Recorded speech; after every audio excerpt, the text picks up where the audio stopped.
굿모닝 YTN 3부 이어갑니다. 이스라엘군이 북부의 국경을 맞대고 있는 레바논과 시리아와도 무력 공방을 시작했습니다. 가자지구 지상전이 초읽기에 들어간 가운데 이스라엘 북부 국경지대 제2의 전선이 열렸습니다. 보도에 이종수 기자입니다. 이스라엘군 전투기가 레바논 안에 있는 헤즈볼라 군사시설을 공격하고 있습니다. 레바논에 거점을 둔 무장정파 헤즈볼라가 이스라엘군 초소에 로켓포 공격을 퍼부었고 이스라엘군도 포격으로 반격했습니다. בשעה האחרונה בוצע ירי מלבנון לעבר היישוב שתולה. ישנם הרוג וכמה נפגעים בקרב אזרחינו. 이스라엘군은 하마스 거점 가자지구에 대규모 지상군을 투입하려는 한편으로 친이란 무장정파 헤즈볼라의 군사 근거지인 레바논 국경지대에도 탱크와 군병력을 배치했습니다. 이스라엘군은 시리아 알레포 국제공항을 미사일로 공격했습니다. 활주로가 파괴됐고 시리아 국방부도 공항이 운영되지 않고 있다고 확인했습니다.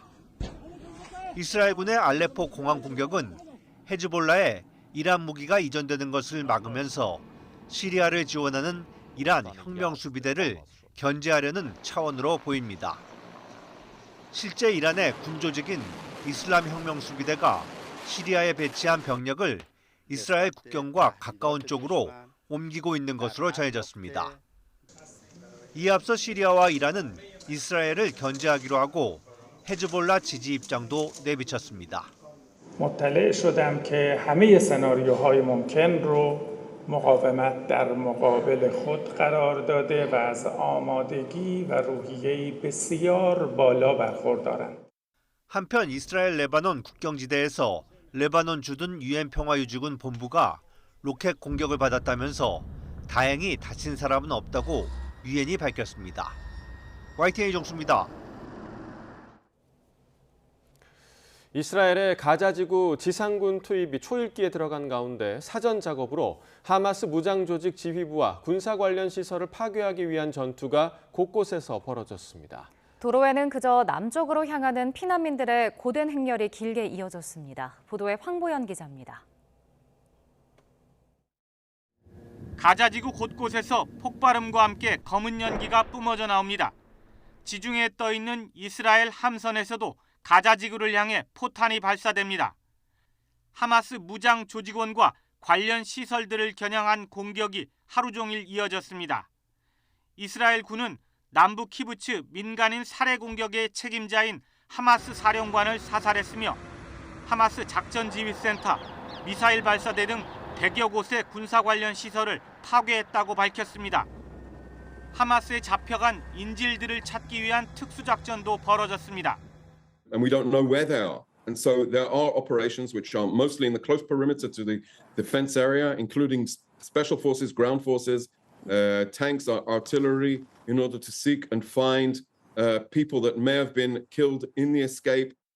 가자지구 접경 지역엔 탱크와 장갑차 등 화력이 집중 배치돼 본격적인 지상전에 대비하고 있습니다. 네타냐후 총리는 시작이 멀지 않았음을 시사했습니다. כדי למגר את מפלצות הדמים שקמו עלינו לכלותנו. החמאס חשב שאנחנו נתפרק, אנחנו נפרק את החמאס. 가자지구 북쪽 주민 110만 명에겐 서둘러 피난하라는 경고가 거듭 내려졌습니다. 도로는 무작정 남쪽으로 향하는 차들로 가득합니다. 말이나 당나귀가 끄는 수레도 등장했고 아예 걸어서 가는 사람들도 적지 않습니다. 언제 포탄이 떨어질지 모르는 상황 속에 밤마다 힘들고 배고픈 노숙이 이어지면서 피난민들의 몸과 마음은 하루가 다르게 피폐해지고 있습니다. فيش حد يحمينا فيش حد يجري ورانا كيف احنا نعيش كيف جاوبونا YTN 황보연입니다. 네, 이처럼 이스라엘의 지상군 투입이 임박하면서 확전을 막기 위한 미국 정부의 움직임이 더욱 분주해졌습니다. 아랍 주요 국가 지도자들을 만난 미 국무장관은 다시 한번 이스라엘로 향했고 미국의 두 번째 항공모함 전단도 곧 지중해 동부에 도착할 예정입니다. 워싱턴에서 권준기 특파원입니다. 이집트를 마지막으로 아랍 6개국 순방을 마친 토니 블링컨 미 국무장관은 미국은 이스라엘 편이란 점을 거듭 확인했습니다. 하지만 동시에 무고한 팔레스타인 주민들이 희생돼선 안 된다는 점도 강조했습니다. 가자지구 지상군 투입을 예고한 이스라엘의 민간인 안전 확보를 촉구한 겁니다. The way that Israel does this matters. Needs to do it in a way that affirms the shared values that we have for human life and human dignity. 닷새 만에 다시 이스라엘로 향한 블링컨 장관은 아랍의 맹주인 사우디를 비롯한 주요 국가들의 분위기를 전달할 것으로 보입니다. Also heard, I think, a lot of good ideas about some of the things we need to do moving forward, including practical ideas on getting assistance to Palestinians in Gaza who are in need. 바이든 대통령은 팔레스타인 자치정부 수반과 통화 내용을 공개하며 인도적 지원을 약속했습니다. 이와 함께 이스라엘이 차단했던 가자지구 남부 지역의 수돗물 공급이 재개됐고 가자지구로 인도적 지원이 들어갈 수 있도록 이집트 국경도 열기로 했습니다. 하지만 이스라엘의 지상군 투입이 임박하면서 확전 우려는 점점 더 커지고 있습니다. But of course we can't rule out that Iran would choose to get directly engaged some way. We have to prepare for every possible contingency. 이런 가운데 미국의 두 번째 항공모함 전단이 이번 주 초 지중해 동부에 도착할 예정입니다. 백악관은 이스라엘 적대 세력이 함부로 전쟁에 끼어들지 못하도록 항공모함 두 척이 이스라엘 인근을 지킬 거라고 밝혔습니다. 국회 외통위의 주미대사관 국정감사에서도 이스라엘과 하마스 분쟁에서 미국 정부의 기류에 대한 질문이 나왔습니다. 조현동 대사는 미국의 두 번째 항공모함 파견이 전쟁 억제에 더 큰 목적이 있다고 본다며 미국은 가급적 확전을 방지하는 쪽으로 외교적 노력을 기울이고 있다고 전했습니다. 워싱턴에서 YTN 권중입니다. 네, 이런 가운데 이스라엘과 팔레스타인 양측에서 집계된 사망자가 4천 명을 넘어섰습니다. 하마스가 통치하는 팔레스타인 가자지구 보건부는 누적 사망자가 2,670명이라고 밝혔습니다. 이스라엘 측이 집계한 사망자는 1,500여 명으로 양측의 사망자를 합하면 4,100여 명에 달합니다. 이스라엘과 팔레스타인 하마스의 전쟁과 관련해 프란치스코 교황이 봉쇄된 가자지구의 인도적 통로를 열어야 한다고 호소했습니다. 교황은 현지 시각 15일 바티칸 성 베드로 광장에서 열린 주일 3중 기도에서 가자지구 모두의 인도적 권리가 존중돼야 한다며 그곳 주민 전체를 돕는 인도적 통로가 보장되는 일은 매우 긴급하고 절실하다고 말했습니다.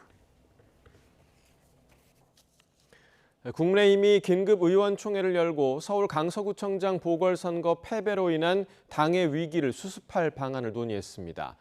김기현 대표를 중심으로 당 쇄신안을 마련하기로 뜻을 모았고 김 대표는 총선 승리에 정치 생명을 걸겠다며 배수의 진을 쳤습니다. 조성호 기자의 보도입니다. 휴일 오후 소집된 국민의힘 긴급 의원총회는 4시간 반 가까이 이어졌습니다.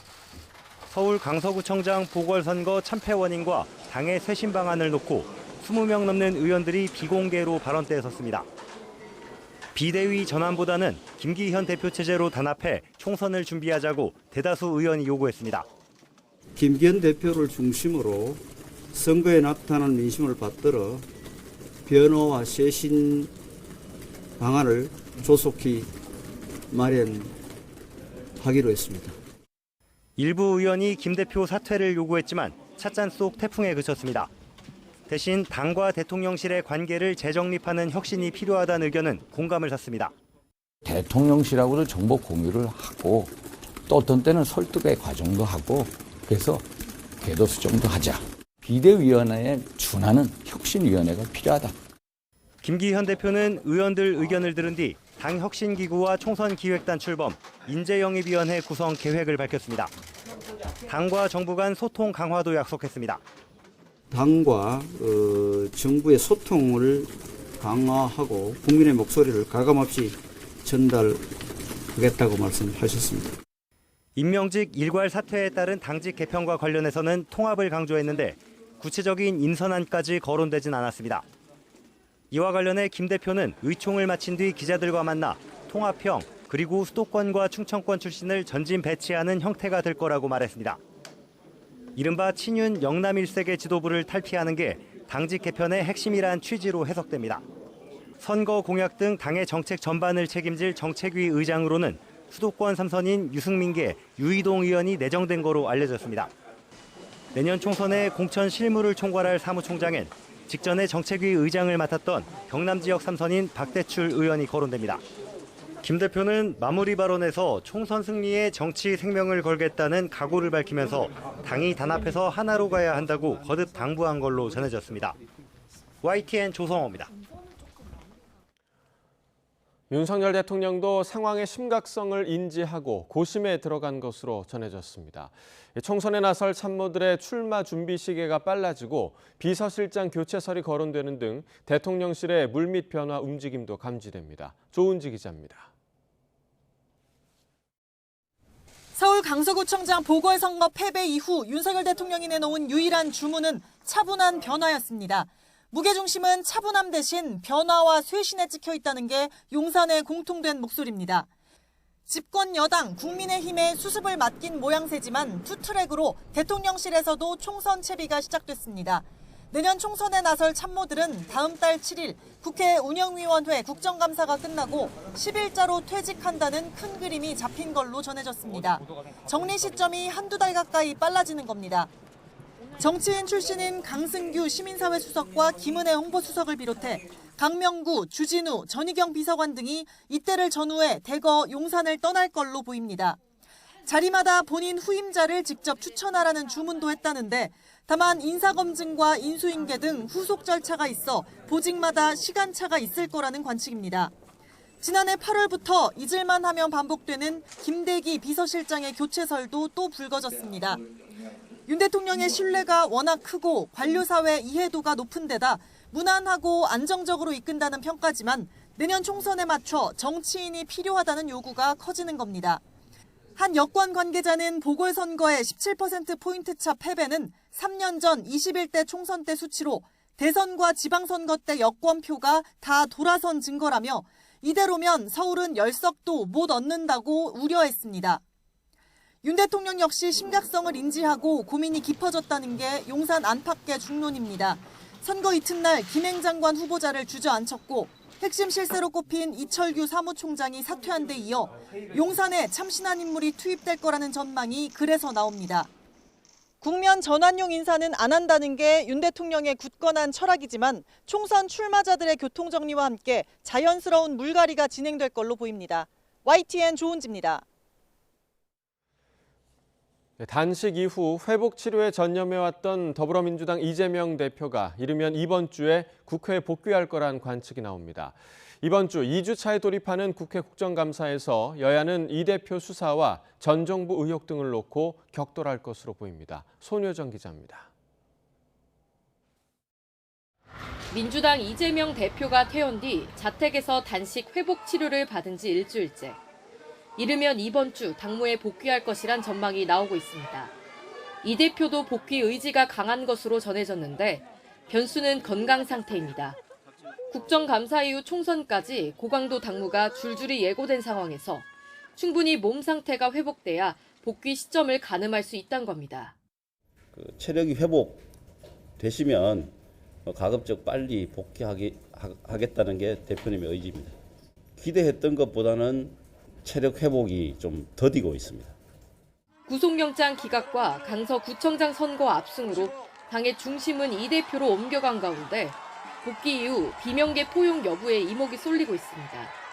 앞서 이 대표는 퇴원 직후 일단 내부 통합에 방점을 찍는 메시지를 내놓았는데 그러나 우리가 좌절하지 않고 우리 안의 작은 차이를 넘어서서 함께 손잡고 반드시 넘어야 하지 않겠습니까? 이른바 가결 5인에 대한 당원들의 징계 요구에도 이 대표가 직접 징계를 지시할 가능성은 현재로선 크지 않습니다. 또 송갑석 전 최고위원의 사퇴로 공석인 지명직 최고위원의 인선도 이 대표 의중을 가늠할 수 있는 지표가 될 전망입니다. 이런 가운데 지난주 강서구청장 보궐선거로 상대적으로 주목도가 떨어졌던 국회 국정감사는 2주차를 맞아 여야의 주도권 다툼이 격렬해질 것으로 보입니다.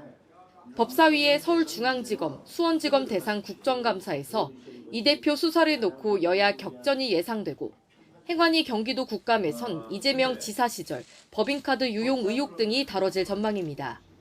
이 밖에 권익위원회 국감에서는 전현희 전 위원장에 대한 표적 감사 논란이, 국토위에선 문재인 정부 부동산 통계 조작 의혹이 도마 위에 오를 예정입니다. YTN 손효정입니다. 대법원장 장기 공백 상황에 대한 대응 방안을 논의할 대법관 회의가 오늘 오후 2시에 열립니다. 대법원 법원행정처 관계자는 이번 대법관 회의에서는 지난달 25일에 이어 대법원장 권한대행의 권한 범위에 관한 논의가 계속될 예정이라고 밝혔습니다. 특히 대법원 전원합의체 심리 여부와 내년 1월 퇴임하는 안철상, 민유숙 두 대법관의 후임 인사 제청과 관련한 사전 절차 개시 검토 등이 주로 논의될 것으로 보입니다. 인천 검단 아파트 준공 과정에서 설계가 제대로 됐는지 또 제대로 된 자재가 납품됐는지 미리 확인했다면 붕괴 사고는 막을 수 있었습니다. LH는 연 1회 이상 공사 현장 전반에 대한 품질 관리 계획이 적절하게 이루어지고 있는지 점검해야 하지만 이런 관리를 전혀 하지 않은 것으로 드러났습니다. 보도에 윤혜리 기자입니다. LH 발주로 현재 공사가 진행 중인 아파트 단지 목록입니다. 공사 현장에서 전반적인 품질 관리 적절성 검사가 제대로 이뤄지고 있는지를 한눈에 확인할 수 있습니다. 지난 4월 지하주차장에 붕괴한 인천 검단 아파트 단지의 경우 이런 품질 관리 적절성 여부를 확인하지 않았다고 나와 있습니다. 건설기술진흥법 시행규칙 52조를 보면 발주처는 품질 관리 적절성 확인을 매년 1회 이상 준공 2달 전까지 실시해야 합니다. 시공사가 품질관리 계획을 수립하면 발주처는 이 계획에 따라 공사가 적절하게 이뤄지고 있는지 관리, 감독할 책임이 있는 겁니다. 하지만 LH는 인천 검단 아파트를 포함해 무량판 구조 지하주차장에서 철근이 빠진 준공전 아파트 단지 6곳 가운데 무려 5곳에 대해 이런 점검을 전혀 하지 않은 것으로 나타났습니다.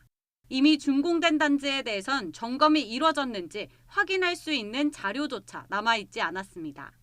문제는 이뿐만이 아닙니다.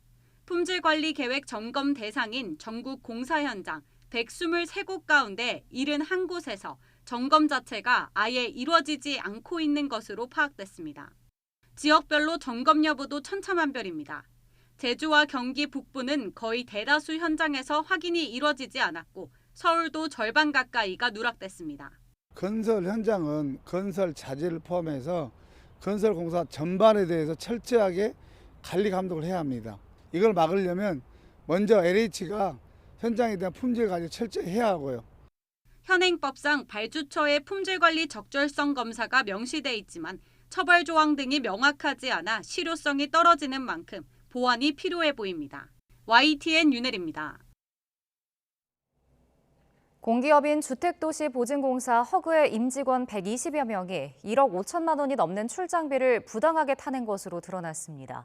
특히 가장 많은 출장비를 받아 챙겼던 고위 간부는 솜방망이 징계를 받고 지금도 같은 직책으로 근무하고 있는 것으로 파악됐습니다. 유서연 기자가 보도합니다. 전세 보증금 반환을 책임지는 공기업인 주택도시보증공사. 허그는 올해 초 국토교통부에서 대대적인 감사 처분을 받았습니다. 임직원들이 관행처럼 허위로 출장비를 청구해 빼돌리고 있다는 의혹이 제기됐는데 실제로 127명이 2년 9개월 동안 출장비 1억 5천여만 원을 따로 챙긴 사실이 감사에서 확인된 겁니다. 이 가운데 금융사업본부장 A씨는 지난 2020년부터 2년 9개월 동안 100번 넘게 출장을 다니면서 교통비 800여만 원을 더 받아냈습니다. 본사가 있는 부산에서 서울로 출장을 갈 때 실제로는 비행기나 자동차를 이용해 놓곤 기차를 탔다고 거짓 서류를 제출한 겁니다. 당시 허그 여비 규정을 보면 실비로 청구하게 돼 있는 항공과 자동차 운임과 달리 철도 운임은 정액 지급이 원칙입니다. 또 팀장급 이상은 무조건 특실 요금으로 주게 돼 있어서 A씨는 쓴 비용의 최대 5배가 넘는 교통비를 타낼 수 있었습니다. 허그 측은 과다 지급된 출장비를 모두 회수했다며 감사 이후 철도 운임도 실비로 지급하도록 규정을 개정했다고 밝혔습니다. 이미 과다 지급된 여비를 회수하는 것은 너무 당연하죠. 오히려 중요한 것은 왜 이런 것들을 사전에 예방하지 못했나. 다만 감사는 팀장급 이상에 대해서만 진행돼 출장비를 부정하게 받은 직원이 더 있을 수 있다는 지적도 나옵니다. 더구나 127명 가운데 징계 처분에 이른 직원은 4명뿐이고 그마저도 경징계에 해당하는 경고 수준의 계고였습니다. 특히 부당하게 수령한 출장비가 가장 많은 본부장 A씨는 지금도 같은 직위를 유지하고 있는 것으로 파악됐습니다. YTN 유서연입니다. 위스키와 와인 같은 술을 일반 매장보다 조금 더 싸게 살 수 있는 여러 인터넷 사이트를 볼 수 있습니다. 그런데 관세를 내지 않기 위해 불법으로 수입한 주류가 적지 않은데 최근 적발 사례가 크게 늘고 있습니다. 보도에 권준수 기자입니다. 직장인 임경환 씨는 석 달 전 주류를 판매하는 인터넷 사이트에서 시가로는 40만 원대 수입 위스키를 10% 정도 저렴하게 샀습니다.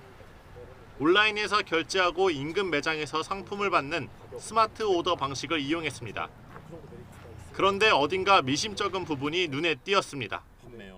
평소에 샀던 술들과 다른 부분이 있어가지고 좀 자세히 봤더니 한글 라벨이 없고 외국어로 써 있어가지고 제가 문의를 하자마자 이 제품을 솔드아웃 처리를 했더라고요. 혹시나 하는 마음에 식품의약품안전처에 물어봤더니 불법 수입된 주류 같다는 답변을 받았습니다. 한글 표시사항이 없으면 일단 그 정식으로 수입된 제품은 아니다. 수입은 직구로 가져오신 거를 판매를 하신다든가 영업을 하는 사람이 자기가 물건을 받아서 소비자한테 주면 불법이 맞아요. 원래 술은 판매자가 구매자를 대면해서 신분증 확인 절차를 거쳐 파는 게 원칙입니다. 하지만 지난 2020년 정부는 주류 산업을 육성하겠다며 스마트 오더를 도입했습니다. 사실상 온라인 판로가 열린 것으로 일부 업자들이 관세를 피해 몰래 해외에서 들여온 술을 취급하는 계기가 됐다는 분석입니다. 매장에 상품을 진열하지 않아도 되는 만큼 불법 수입 사실을 감추기도 쉬워진 탓입니다. 실제로 스마트 오더가 막 시행된 2020년에는 5억 원대였던 불법 주류 수입 적발 규모가 이듬해 13억 원대로 껑충 뛰었습니다. 올해 들어서는 8월까지만 해도 불법 수입액이 34억 원을 넘겼습니다.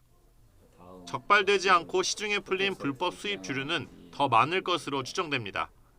실물을 보기 전에 먼저 결제하고 포장된 상품을 받아가는 과정에서 소비자가 모조품 등 가짜 술을 마시게 될 수도 있습니다. 플랫폼이라고 하는 새로운 시장이 성장하고 있습니다.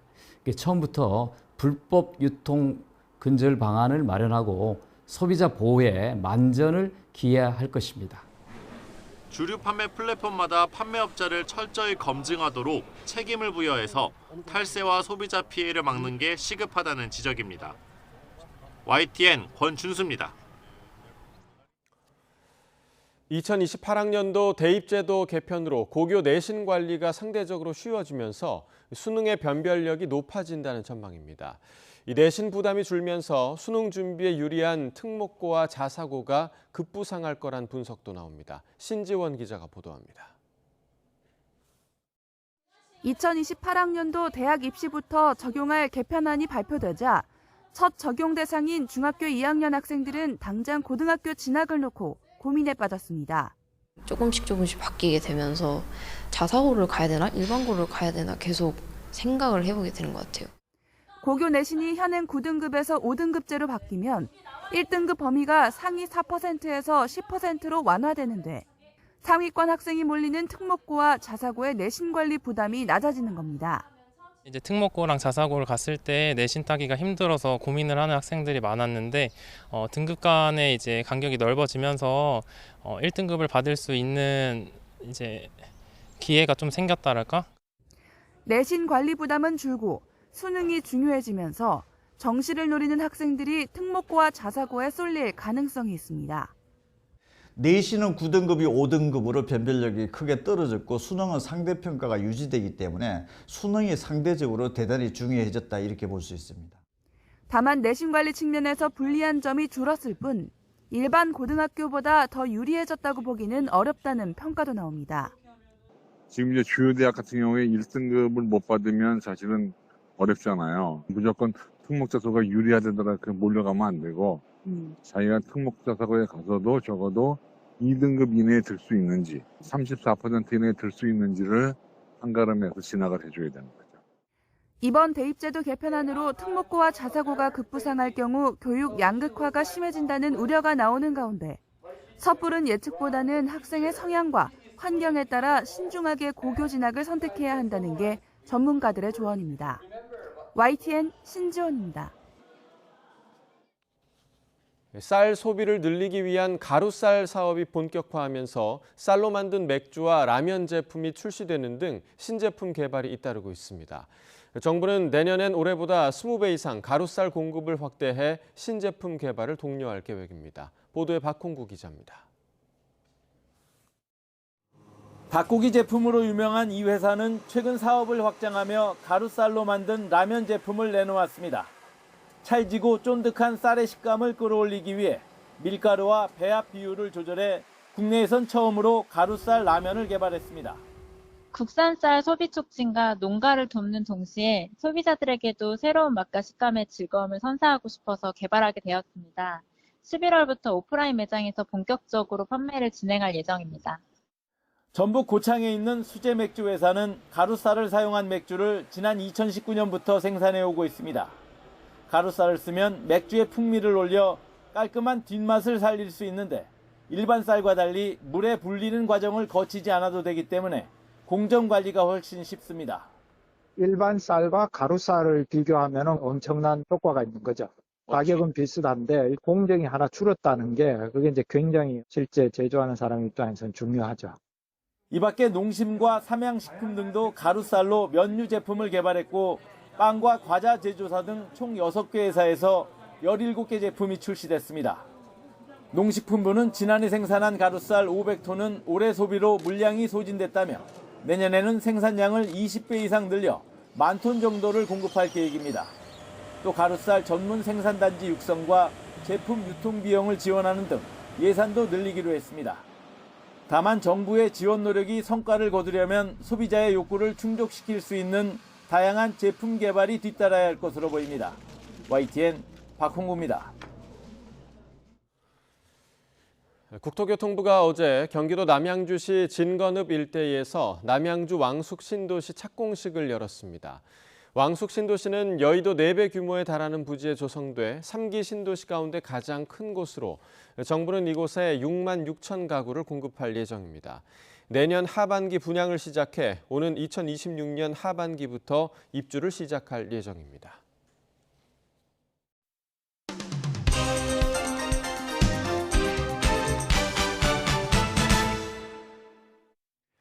(10월 16일) 월요일입니다. 굿모닝 브리핑 시작합니다. 자, 오늘은 의대 정원 확대 내용을 다룬 기사들 먼저 만나보겠습니다. 지금 보고 있는 중앙일보 일면에는 고령화 시계의 압박으로 의대 정원 전격 수술에 들어갔다라는 제목이 써 있습니다. 현재 우리나라의 인구 1000명당 의사 수는 2.5명으로 OECD 평균의 3분의 2에 불과합니다. 전체 의사 수도 이렇게 적지만 매년 새로 배출되는 의사 수 역시도 OECD 최하위권이었는데 2021년 기준으로 39개 나라 중에 38위였습니다. 그러다 보니 더 이상 미뤄서는 안 된다는 공감대가 형성된 걸로 보이는데요. 현재 350명에서 500명, 또 1000명 이상 확대하는 방안 등이 검토되고 있는 것으로 전했습니다. 구체적으로는 이번 주에 발표될 전망입니다. 의료계에서는 늘어난 인력들이 또다시 피부과와 성형외과로 빠져서는 안 된다면서 정원 확대와 함께 진료 과목별 수가 불균형을 해소해야 한다는 목소리가 커집니다.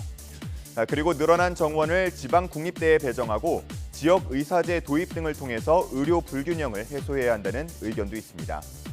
또 늘어나는 인원 중에서 의사 과학자를 양성하는 것도 포함해야 한다는 주장 함께 나오고 있습니다. 자, 한편 다음 동아일보를 보면요. 자, 이렇게 의대 정원을 늘리면 N수생이 폭증할 우려가 있다라는 제목으로 교육 현장의 반응까지 전하고 있었습니다. 킬러 문항이 사라지면서 N수생이 느끼는 수능 부담이 줄었는데 여기에 의대 정원까지 증원이 되면 다시 수능을 보려는 인원들이 크게 늘 수 있다고 보는 겁니다. 그럴 경우 상위권 대학의 이공계열이나 치의대, 약대, 또 한의대, 수의대 등에서도 연쇄 이동이 이루어질 수 있다고 전망하고 있는데요. 각 대학 이공계 학과들은 비상이 걸린 분위기라고 전하고 있었습니다. 자, 과연 이번 주 발표에서 어느 정도 규모로 확대가 되는지, 또 구체적으로 어떤 내용들을 담게 될지 주목됩니다. 자, 다음은 한국일보 1면에 실린 태아 산재법에 대한 기사 함께 보겠습니다. 임신 중인 근로자가 위험한 환경에 노출이 돼서 자녀가 선천성 질병을 가지고 태어날 경우 산재보험으로 보호받을 수 있는 태아 산재법, 지난 2021년 12월 국회를 통과한 바 있습니다. 하지만 법안이 마련된 이후 근로복지공단이 태아 산재를 인정한 경우는 단 한 건도 없었다고 하는데요. 그러다 보니 태아 산재법이 희망 고문법이 되고 있다고 전하고 있습니다. 이 기사에서는 먼저 질병과 업무의 관련성을 확인하는 역학조사가 오래 걸리면서 산재 인정 절차가 길어진다는 점을 지적하고 있었습니다. 그리고 끝내 산재가 인정될지도 장담할 수 없다고 했는데, 고용노동부가 지난해 태아산재법 시행령을 만들면서 태아에게 영향을 주는 유해 인자를 17개까지만 한정했기 때문입니다. 태아에게 위험하다고 알려진 화학물질들은 1,480여 개에 이르는데 이 중에 단 1% 수준만 인정한다고 하는 겁니다. 전문가들은 피해 가족의 고통을 줄이기 위해서 선보장 제도를 도입하자고 주장하고 있는데요. 시간은 피해자 편이 아니기 때문에 의사의 판단으로 치료비를 먼저 지급하고 그 이후에 산재 여부를 확정하자는 겁니다.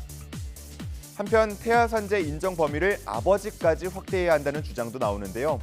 유해한 화학 물질에 노출될 경우 정자 단계에도 영향을 미칠 수 있기 때문에 아버지 요인을 포함하는 게 타당하다고 보는 겁니다. 다음은 공시가격 개선을 다룬 동아일보 기사 보겠습니다. 공시가격은 재산세나 종합부동산세뿐 아니라 기초연금, 또 건강보험료 등 67개 행정제도의 기초자료로 쓰입니다. 그러다 보니까 상당히 민감할 수밖에 없는데, 그럼에도 기준이 공개되지 않으면서 제도에 대한 신뢰도가 떨어지고 검증이 미흡하다는 지적까지 이어졌습니다. 이런 부분들을 개선하고자 국토교통부가 회의를 열고 개선안을 심의 의결했는데요. 대표적인 개편 방안이 그래픽으로 현재 포현이 되어 있습니다. 위쪽에 보이는 게 현재, 그리고 아래쪽이 개편안인데요. 개편안에는 층과 방향, 조망, 소음 등의 기준이 추가된 걸 볼 수 있고요. 그 하단에 보면 공시가격 담당자의 실명과 또 연락처도 쓰여 있습니다. 층이나 향, 또 조망 등에 따라서 시세가 크게 차이가 나더라도 공시가격이 같게 매겨져서 보유세를 똑같이 내는 등의 지적을 반영한 개선이라고 볼 수가 있겠는데, 그리고 지금은 한국부동산원이 공시가격을 조사 산정하고 검증까지 함께하기 때문에 셀프 검증이다라는 지적도 나옵니다. 앞으로는 이 또한 분리할 예정이라고 합니다. 이를 위해서 지자체에는 공시가격 검증센터가 신설될 예정인데요. 전문가들은 센터가 제 역할을 하기 위해서는 감정평가사 등 전문 인력을 늘리고 담당 공무원들도 교육을 받는 등 전문성을 높여야 한다고 강조하고 있습니다. 자, 오늘 볼 마지막 기사는 중국 쇼핑 앱에 대해 다루고 있는 경향신문입니다. 최근 중국 직구 플랫폼들이 국내 시장에서 영향력을 점차 넓히고 있습니다. 그중에 하나 알리익스프레스의 경우에는 작년과 비교해서 이용자가 2배 이상 늘면서 한국인이 가장 많이 사용한 쇼핑 앱 4위에 오르기도 했고요. 또 테무 같은 경우는 쇼핑 업종 앱 신규 설치 1위를 기록했습니다. 이러한 플랫폼들을 통한 직구 금액도 올해 상반기 동안만 1조 4천억 원을 기록해서 지난해 한 해 동안 기록한 규모와 비슷한데요. 성장 속도가 매우 빠르다고 볼 수 있겠습니다. 하지만 자세히 들여다보면 가품이 판을 친다는 문제가 있다고 합니다. 업체 측에서는 가품에 대해서 무관용 원칙을 적용하겠다고 말했지만 그 이후로도 여전히 짝퉁이 넘쳐나고 있는 상황입니다. 또 한국 쇼핑몰처럼 쉽고 편리하게 이용할 수 있도록 하겠다고 했지만 배송이나 반품 등의 문제 해결은 여전히 복잡하고 어렵다는 지적이 나옵니다. 과연 지금까지 급성장세를 보여온 이런 중국 쇼핑 앱들이 앞으로 더 점유율을 확대하게 될지, 아니면 여러 문제들을 안고 후퇴할지 앞으로 행보가 주목됩니다. 10월 16일 아침 신문 살펴봤습니다. 지금까지 굿모닝 브리핑이었습니다.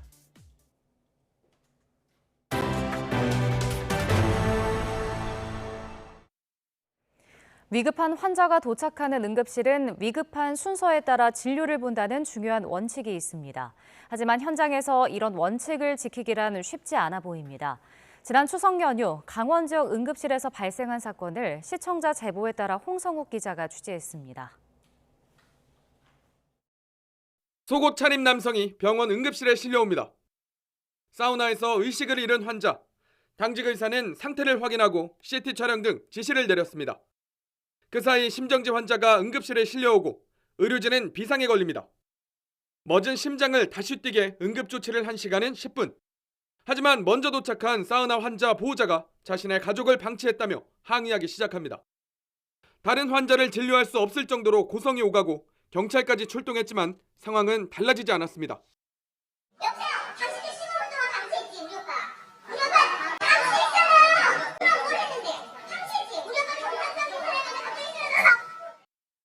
한 시간 넘게 이어진 응급실 항의. 응급실은 도착 순서가 아닌 환자 상태에 따라 우선 진료한다는 설명은 흥분한 보호자에게 들리지 않았습니다. 심정지 환자가 있었고 이제 저희가 모든 힘을 거기다 쏟아 부어도 이 사람을 살릴까 말까 하는 지경이었는데, 물론 다른 경증 환자들도 있었지만은 이제 제일 심각한 문제는 다른 환자들한테 방해가 된다는 거죠.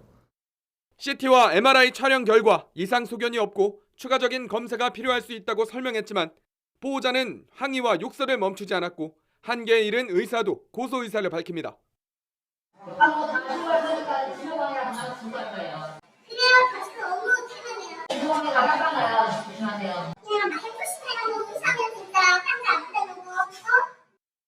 해마다 반복되는 응급실 난동.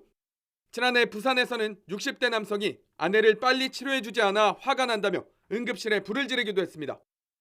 물리적 폭행 외에도 응급실 의료진에게 심리적 강박을 주는 것 역시 의료방해 행위로 규정하는 법안이 발의된 상황. 하지만 의료진은 무엇보다 중요한 건 환자와 보호자의 의식 개선이라고 입을 모읍니다. 내 가족이, 내 친척이 아니면 내가 그렇게 심정지 상황에 오게 되었을 때, 그러면 제가 다른 환자 보고 있으면은 그게 옳다고 생각하시진 않을 거잖아요. 그러니까 내 상황으로 역지사지의 개념으로 응급실의 현장을 좀 지켜봐 주셨으면 하는 바람이 있습니다. 네. YTN 홍서욱입니다.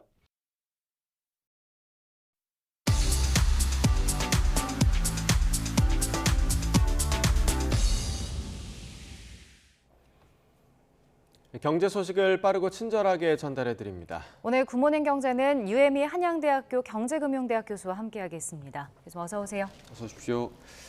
자, 이스라엘과 팔레스타인 전쟁이 또 시작이 됐습니다. 이스라엘군이 지금 가자지구 공격을 예고를 했는데 국제유가가 또 다시 상승을 했어요. 네, 그렇습니다. 사실 첫 공격은 10월 7일에 있었는데요. 예. 바로 이제 다음에 10월 9일 날 국제 유가가 많이 뛰었었습니다. 근데 그 이후에 이스라엘이나 아니면 팔레스타인이 산유국은 아니거든요. 그래서 뭐 국제 유가에 크게 영향은 없을 것이다라는 그런 전망에 좀 국제 유가가 약간 이제 하락하고 있었는데, 다시 13일에 이제 국제 유가가 한 6% 가량 뛰면서 서부 텍사스유 같은 경우는 87달러, 그리고 두바이유 같은 경우는 90달러 선을 다시 이제 넘어서게 되었습니다. 네. 말씀해주신 대로 이스라엘과 팔레스타인이 사실 원유, 석유 생산국은 아니잖아요. 그럼 왜 이렇게 국제유가가 영향을 받는 건가요? 아무래도 주요 산유국은 아니긴 하지만 이제 이 전쟁이, 무력 충돌이 그냥 여기에서 국지적으로 그칠지 아니면은 장기화되고 중동 전역으로 확산될지에 따른 그런 이제 전망이 엇갈리기 때문일 텐데요. 네. 만약에 이렇게 국지적으로 그리고 단기적으로 끝나게 된다면 국제유가에 그렇게 큰 영향은 없을 수가 있지만, 아무래도 최근에 이제 전개되는 양상을 볼 때 조금 더 이제 확전이 되거나 아니면 장기화될 가능성도 배제할 수 없다는 전망이 나오고 있습니다. 그렇기 때문에 이제 국제유가도 앞으로 더 출렁일 가능성이 커지고 있습니다. 예. 그러니까 확전이 됐을 때 이란의 개입 여부를 굉장히 지금 우려스럽게 좀 보고 있는데, 이란이 산유국이잖아요. 그렇습니다. 그러니까 이렇게 되면 뭐 당연히 이제 국제유가가 출렁일 게 뻔한데, 이란이 전면적으로 개입하게 된다면 국제유가가 150달러를 넘어설 것이다. 그리고 세계 경제 성장률 역시 1%포인트 주저앉을 것이다. 이런 분석도 나왔더라고요. 예, 최근에 그 블룸버그 통신 산하에 있는 블룸버그 이코노믹스라는 이제 경제 연구소에서 보고서를 발표했는데요.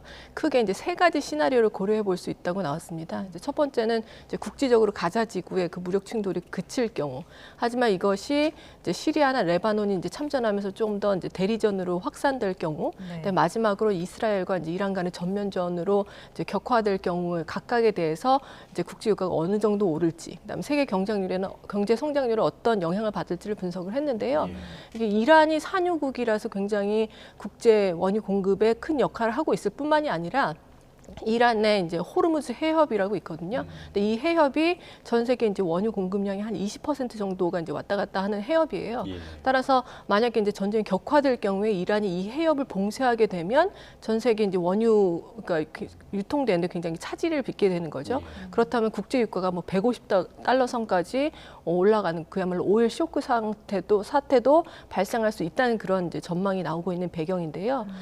따라서 지금 그 이란이 참전을 하느냐 하지 않느냐, 그리고 미국과 이제 이란 간의 이제 갈등도 여기에 이제 불거질 수가 있게 되는데, 그렇다면 미국과의 이제 관계 개선 때문에 최근 이제 올해 들어서 이란이 한 하루당 70만 배럴 정도 이제 증산을 해왔는데 이것도 이제 철회를 할 수가 있고, 그러다 보니까 국제 유가가 더 올라갈 가능성이 굉장히 커지고 있습니다. 네.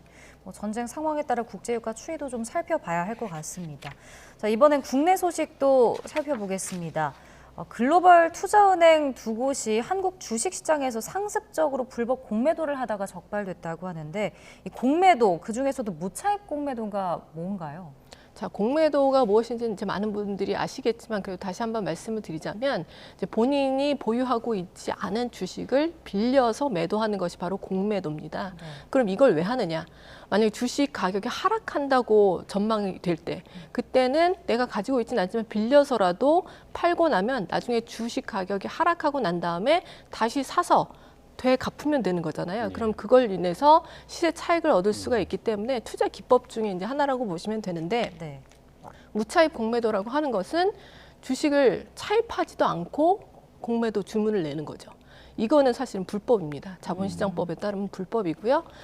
따라서 이런 이제 무차입 공매도 행위는 이제 불법이기 때문에 행해지면 안 되는 것인데, 최근에 이제 금감원에서 이제 글로벌 투자은행 이제 두 곳이 상당한 이제 수준으로 이 무차입 공매도를 행해 왔다는 것을 적발을 했고요. 그래서 사상 최대 규모의 과징금이 부과될 것으로 지금 전망이 되고 있는 상황입니다. 네. 이번 사례 같은 경우는 이제 장기간 동안 상습적으로 이루어졌다라는 이유 때문에 그 주식시장에 주는 그 충격이 좀 다른 것 같은데, 이렇게 오랫동안 공매도를 해온 배경으로는 어떤 걸 좀 추정해 볼 수 있을까요? 글쎄요, 뭐 몇 가지 이제 추정해 볼 수가 있을 텐데요. 일단 이제 2020년부터 최근까지 한 3년 동안 적발된 수가 점점 이제 늘어나고 있는 상황인데요.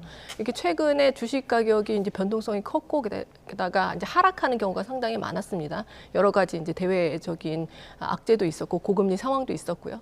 따라서 주식 가격에 이제 하락에 베팅하는 경우가 늘어나면서 공매도 주문을 할 때 본인이 이제 차입하지 않은 상황임에도 불구하고 더 많은 양의 공매도 주문을 넣으면 사실은 궁극적으로는 공매도 물량에 따라서 시세 차익이 정해질 거 아니겠습니까?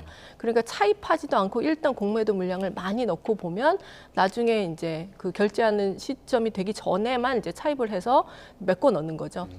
그렇게 함으로써 시세 차익을 이제 많이 얻으려는 그런 시도였다고 볼 수 있는데요. 하지만 이게 불법이다 보니까 적발이 되면 과징금도 내야 되고 상당한 타격이 있을 거 아니겠습니까? 근데 적발될 가능성이 낮다고 보기 때문에 사실 이런 불법을 자행했다고 보는데요. 그럼 왜 불법을 자행했음에도 적발될 가능성이 적었을까? 생각해 보면 이 외국인 이제 글로벌 투자은행 같은 경우는 이제 국내 증권사에 이 공매도 주문을 이제 맡기거든요. 그럼 이 수탁사들이 사실은 요걸 적발을 할 수가 있는데, 이 수탁사들도 뭐 계열사 관계라든지 아니면 수수료 수입 같은 것을 고려하면 이것을 밝혀졌다고 하더라도 뭐 신고하기가 좀 어려운 상황일 수도 있겠죠. 따라서 이런 이유 때문에 적발될 가능성이 그렇게 높지 않다고 봤기 때문에 고의적으로 계속해서 이제 불법 공매도를 자행해 온 것이 아닌가 추정을 하고 있습니다. 나름의 이해관계가 좀 얽혀 있었다는 뜻이죠. 그렇다고 생각이 됩니다. 근데 사실 그 개인 투자자들 사이에서 뭐 공매도로 주가가 하락한다 이런 얘기들은 계속해서 불만 좀 터져 나왔었잖아요. 이번에도 실제로 불법 공매도가 주가에 영향을 미쳤던 건가요?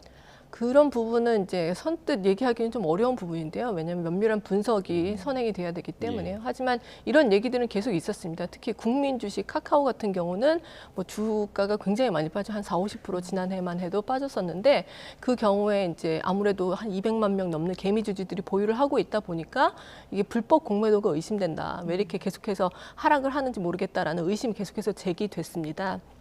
이번에 불법 공매도가 적발이 되면서 이게 정말 뭐 카카오라든지 아니면 주요 주식들의 주가 하락에 상당한 영향이 미친 것이 아니냐라는 이제 의심이 제기가 되고 있는데요. 금감원 입장에서는 지금 밝히기로 이 불법 공매도가 이제 적발된 그 종목 자체가 한 종목이 넘는다고 하고요. 그다음에 그 거래량 자체도 그 개별 종목의 거래량에 비하면 좀 이제 불법 공매도 물량이 좀 적은 편이어서 이것 때문에 주가 하락에 상당히 영향을 미쳤다고 보긴 좀 어렵다고 보고 있는 입장이지만 앞으로도 추가적인 분석이 필요할 것 같습니다. 예. 네. 국내 주식 시장의 이제 불안정성이 계속해서 지금 최근에 이어지고 있는데 이러다 보니까 이제 외국인들이 연일 좀 물량을 쏟아내는 모습을 보여주더라고요. 예, 그렇습니다. 이제 13일까지 지난 13일까지 15 거래일 연속해서 외국인 순매도가 이어졌는데요. 예. 유가증권 시장에서 이건 2020년 이후 최장 기간입니다. 2020년에 그때 이제 코로나가 발발했을 때죠. 그때 3월에서 4월 사이 뭐 한 달여 동안 한 30거래일 연속해서 외국인 순매도가 이어졌었던 적이 있는데요. 그 이후로 지금 최장으로 외국인 순매도가 이어지고 있는데 그럼 그 이유는 무엇일까 한번 생각을 해보면 아무래도 이제 최근에 불거진 그 중동에서의 무력 충돌도 이제 가능성이 있고요. 아무래도 이런 사태가 벌어지면 안전자산에 대한 선호 심리가 아무래도 확산이 되게 되고 한국의 이제 주식시장은 아무래도 전체 글로벌 시장에서 보면 위험 자산으로 간주가 되다 보니까 한국 주식시장에서 이제 좀 투자 자금이 빠져나가는 그런 경우가 있고요. 그 다음에 이제 수출이라든지 경기 회복이 아무래도 지금 아직 요원한 상황이다 보니까 경기에 대한 전망이 아주 좋지 않아서도 또 빠져나가는 이유가 될 수도 있고요. 그 다음에 고금리 긴축이 앞으로 점점 더 오래 지속될 거라는 그런 전망도 확산이 되고 있기 때문에 이런 여러 가지들을 고려했을 때 현재 국내 주식시장이 외국인 투자 자금이 대규모로 유입되기는 좀 어려운 상황이다라고 볼 수가 있겠습니다. 네. 자, 이번 주 경제 일정도 좀 살펴보겠습니다. 이번 주에도 역시 일정들도 있고 뭐 지표들도 발표가 되는데 일단 한국은행 금융통화위원회 회의가 주목되고 있거든요. 이번에는 어떤 결론을 낼까요? 자, 한국은행이 이제 계속해서 이제 금리를 동결하고 있습니다. 1월에 3.5%까지 0.25%포인트 올린 이후로 5번 연속해서 이제 동결을 했는데요. 이번에도 동결 전망이 이제 우세하다고 생각을 합니다. 뭐 금리를 올려야 되는 이유와 동결해야 되는 뭐 여러 가지가 있겠지만 일단 물가 측면에서 봤을 때는 소비자 물가지수 상승률이 9월 달에 3.7%로 다시 또 뛰었거든요. 그래서 이것 때문에 금리를 더 인상해야 되는 것이 아니냐라는 얘기가 나오고 있고 또 최근에 국제 유가도 출렁이다 보니까 이것이 장기적으로 물가에 미칠 영향을 고려하면 금리를 인상해야 되는 것이 아니냐 하는 그런 주장들도 나오고 있는데요.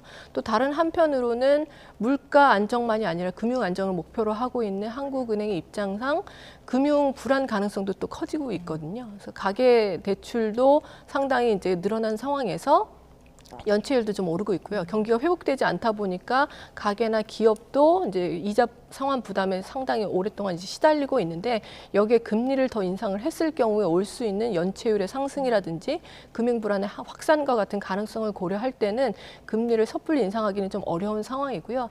또 이제 국제 유가가 물가에도 영향을 미치겠지만 이건 좀 시차를 두고 영향을 미치게 되겠고요. 현재 상황으로만 봐서는 이제 헤드라인 CPI라고 하는 이제 소비자 물가 상승률은 좀 높아지고 있지만 근원 물가 상승률은 계속해서 하향 추세를 지속하고 있거든요. 따라서 당분간은 한국은행이 기준금리를 동결하면서 상황을 좀 지켜볼 것으로 그렇게 예상이 됩니다. 네. 그러니까 주목되는 경제 일정 중에 수요일 일정 중에 중국의 3분기 경제 성장률이 수요일에 나올 예정인데 뭐 대중 수출 의존도가 높은 우리나라 입장에서는 이 부분을 좀 주목할 수밖에 없을 것 같은데 이번에 아예 4%대로 더 떨어질 거다 이런 전망도 있더라고요. 이 상황 지금 어떻게 보세요? 예, 지금 중국의 3분기 경제 성장률이 이제 4% 정도 나올 것이라는 이제 전망이 나오고 있는데요. 사실 1분기에는 4.5%, 그다음에 2분기에는 리오프닝의 영향으로 6.8% 이제 전년 대비해서 올랐는데 3분기에는 지금 조금 더 내려갈 것으로 4.4% 정도로 예상이 되고 있는데요. 현재 이제 중국 경기는 리오프닝 이후로 좀 회복이 되다가 경기 침체 국면으로 진입을 했는데 9월 달에 약간 이제 좋은 소식들이 나오고 있긴 합니다. 하지만 좀 혼조세를 보이고 있거든요. 그래서 뭐 그 제조업의 구매자 관리 지수라든지 아니면 이제 수출이 계속해서 감소를 하고 있지만 그 감소폭이 줄어든다든지 하는 것은 조금 좋은 소식이라고 볼 수가 있는데요. 하지만 이제 소비가 계속해서 좀 위축이 되고 있고 또 이제 물가 상승률이 사실은 마이너스를 계속해서 지속하고 있어요. 그래서 특히 생산자 물가 지수 같은 경우도 마이너스니까 디플레이션 압력이 크다는 거죠. 따라서 경기가 아직 급속도로 회복되는 그런 신호는 보이지 않기 때문에 3, 4분기 경제 성장률은 이제 중국 정부의 목표치보다는 좀 못 미치는 4%대 중반 정도가 나올 것으로 예상이 되고 있습니다. 알겠습니다. 네, 굿모닝 경제 오늘 여기까지 듣겠습니다. 유혜미 교수와 경제 이야기 나눠봤습니다. 고맙습니다. 고맙습니다.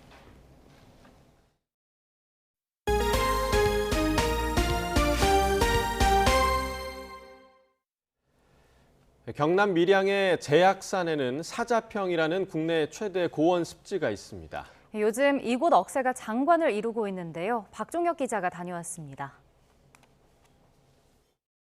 손을 뻗으면 하늘이 닿을 듯한 고원. 가을바람에 억새가 하늘거리며 춤을 춥니다. 바람결 따라 억새털이 출렁거리며 은빛으로 또는 금빛으로 변합니다. 노을이 질 때면 억새의 춤은 붉게 물들어가며 절정을 이룹니다. 아름답고 저도 한 3번 정도 왔는데 올 때마다 멋지고 좋다고 생각해서 올해 직장 동료 선배님들하고 같이 오게 됐습니다. 사자평 억새평원은 축구장 100여 개 규모의 71헥타르로 우리나라에서 가장 넓습니다. 또 해발 700m에 자리한 고원 습지라는 게 특징. 각종 습지 생물과 은줄, 팔랑나비 등 멸종위기 야생동물의 안식처입니다. 1990년대까지 주민이 여기 살았는데요. 밀양시가 주민을 이주시키고요. 억새밭을 복원해서 국내 최대 군락지로 만들었습니다. 사자평을 만나려면 표충사를 통하는 등산로 등을 이용해야 합니다. 산행이 어렵다면 얼음골 케이블카를 이용해 왕복 3시간이면 억새를 만끽할 수 있습니다. 밀양 케이블카 타고 올라와가지고 코스도 쉬운 편이고 1시간 반밖에 안 걸리니까 여기까지 오는데 보고 돌아가는데 해도 한 3시간 걸리니까. 깊어가는 가을에 정취를 더해주는 밀양 사자평의 억새 항해는 다음 달 중순까지 이어집니다. YTN 박종혁입니다.